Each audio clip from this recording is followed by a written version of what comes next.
Ngày hoa đầy em trong phút giây từ ngày thơ anh còn dù mơ đến đêm thở lòng người ai đâu có hay một ngày khi vô cánh bay cùng người yêu hoa tình người dưng đến khi ta tự dưng là thương em bờ vai nhỏ nhoi đôi mắt hoa mời đều thương sao mùi da lý hương vương vươn mãi bên đời phiêu du cố tìm một người thật lòng dòng trời mênh mông anh nhớ em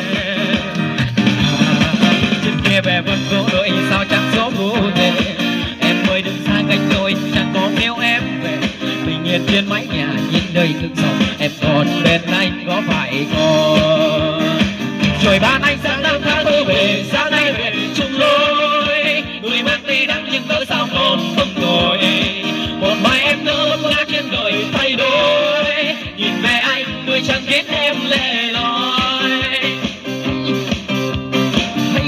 hay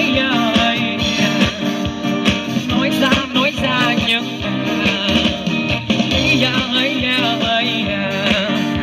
không nói ra nhảy một nhành hoa rơi đòi từ về nhà thì một em ơi dòng người vội vàng rồi tình ơi em đâu rồi lặng nhìn mưa bay giữa từ đầu mình ngoài rằng cô chứ tay lòng chăn đừng giờ đừng đi vì cô hứa rồi bao ngày sao năm tháng đưa về sao đây về chung lối người bạc đi nắng nhưng cớ sao còn tầm tôi một mai em nữa bóng ngã trên đời thay đổi nhìn về anh người chẳng thấy em lẻ loi ngày một giờ áo ai không mắt hồn rồi nhìn dòng nước con sông vút cảm ơn mọi người nhiều nha, thank you nhá. lần này hỡi em mới ở lại đi còn chung còn đâu ngoài kia chỉ là bao tố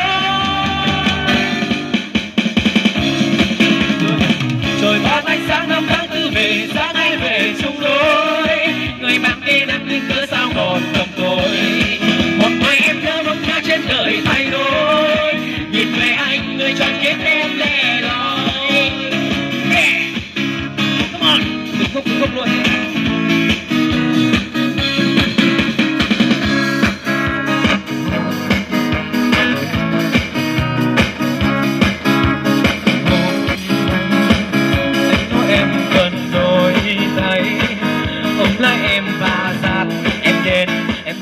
yêu ra ngàn mây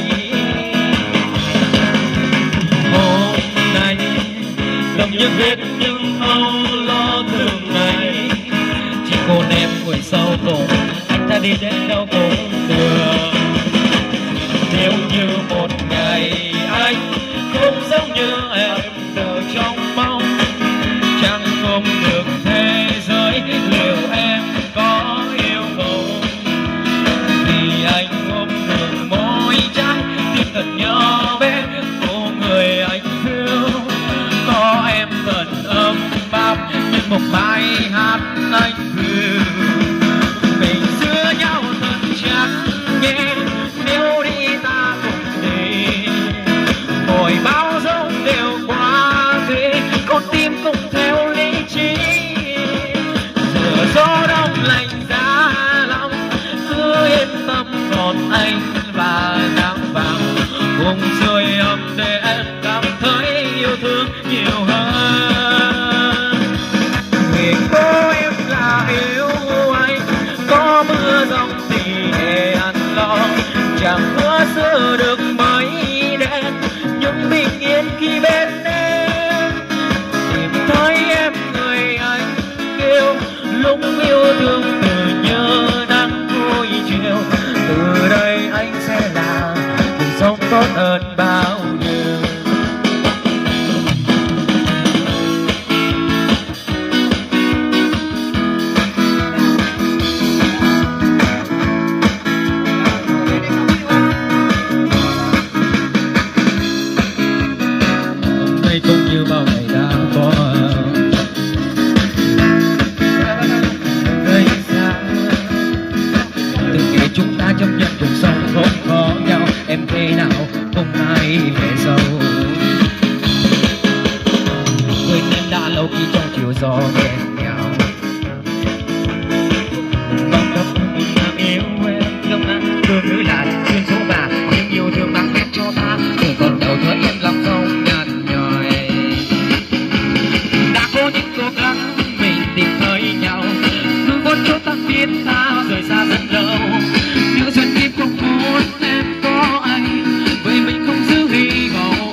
giờ buổi sáng hôm ấy thì còn trắng sương mây, ta như là gió phiêu lãng vang thành lễ thương nhớ, chẳng sao đâu so vì có khi còn lâu. Làm mình trong cánh buồm phiêu du chín tuổi, lòng đưa nhớ ngày xa xưa bé nhỏ, ngày thưa mẹ thưa cha rằng con đi học mới về. Giờ tung bay khúc nhạc về say nói lòng ta thương thương đường tương lai, ước rằng ngày mai nắng lên, ngày mai nắng lên ta sẽ quên. Này này này là em gì ơi, em gì ơi, em gì ơi, ở lại và yêu được không, yêu được không, yêu được không, trong lòng này ta chỉ mong, ta chỉ mong lại. Việc gì phải ôm buồn đấu, sinh mình ta, nụ cười này muôn ngàn hoa, muôn ngàn hoa, muôn ngàn hoa. Cuộc đời này thật là vui biết bao, trời cao núi xanh về ngàn sao.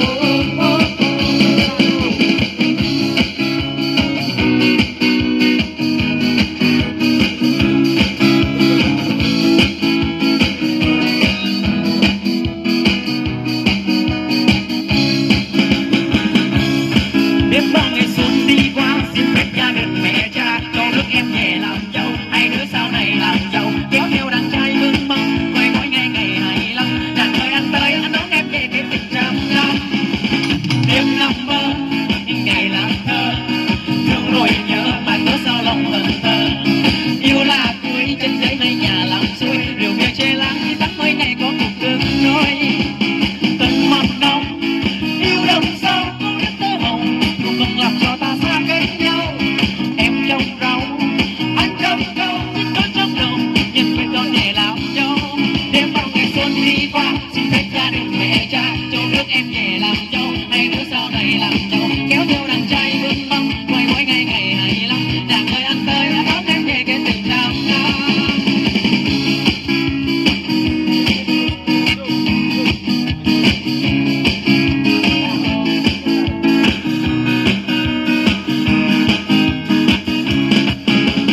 Con tim em thấy lòng này đêm đau thấy bao mẫn nồng, bước chân anh đi về chẳng còn ai mong.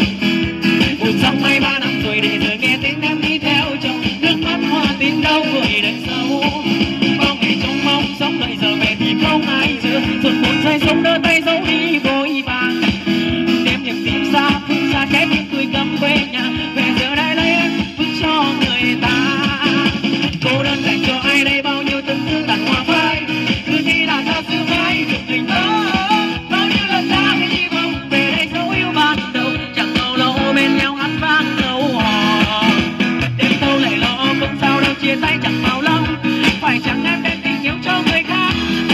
12 bên đất nước chồng ngày anh sẽ vui nhiều thôi, hay là nước mắt nghi lưng trường.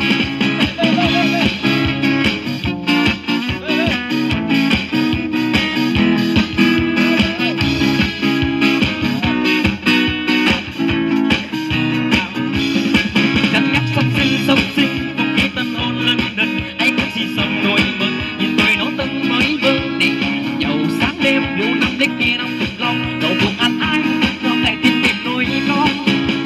Hay nhà ta, đây thật xui, thêm thằng cu hay cô công chúa lấy cành đùi. Lo mặn ăn, cũng là tiêu, ăn nên chi cốt, đừng đủ chơi bời tôi còn nhớ yêu. Đêm bao ngày xuân đi qua, xin phép gia đình mẹ cha cho nước em về làm dâu, hai đứa sau này làm giàu, kéo theo đàn trai vương mong, quay mỗi ngày ngày hài lòng. Đàn ơi anh tới, anh đón em về cái tình trăm năm.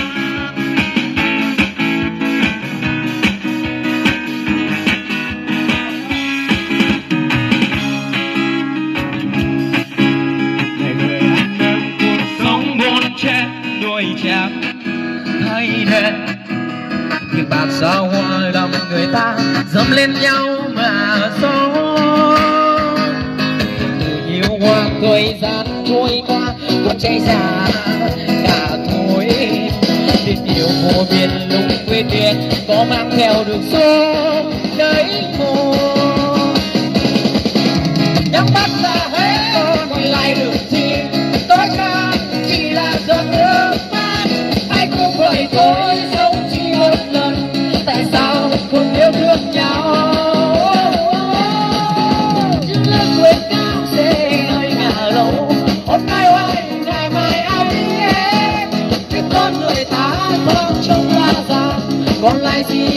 Việc còn lại cho tình người mà thôi.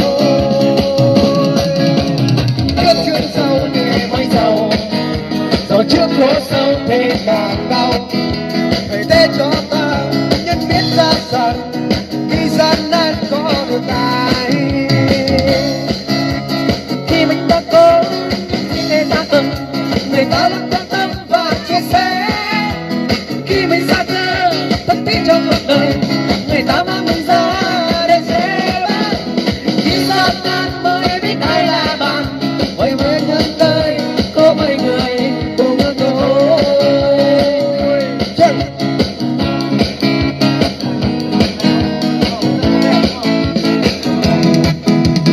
Anh không biết một lần nói ra hết tất cả, thay vì